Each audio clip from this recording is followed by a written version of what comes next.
মূলত ২টি উপায়ে মেডিকেল ভর্তির ফলাফল প্রকাশ করা হচ্ছে। এক্ষেত্রে একটি উপায়ে অলরেডি অনেক শিক্ষার্থী চেষ্টা করছে কিন্তু পারছে না। কিন্তু আরও একটি উপায় তারা দেখিয়েছে, ২ টা লিঙ্ক আমি ডিসক্রিপশন দিয়ে রাখবো, সেখান থেকে শিক্ষার্থীর রেজাল্টগুলো দেখতে পারবে।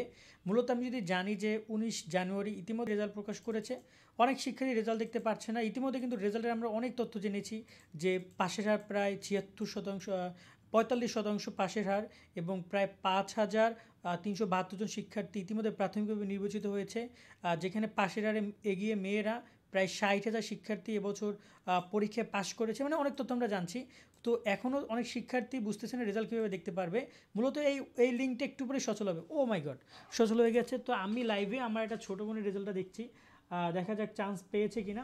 সেভাবে শিক্ষার্থীরা মূলত তাদের রেজাল্টগুলো দেখতে পারবে। এই যে লিঙ্কগুলো আমি কিন্তু মাত্র আমি জাস্ট ভিডিওটা রেকর্ড করছি, এই অবস্থায় কিন্তু এই জিনিসটা ওপেন হয়ে গেছে। তো অবশ্যই আমরা রেজাল্টটা একটু দেখার চেষ্টা করি।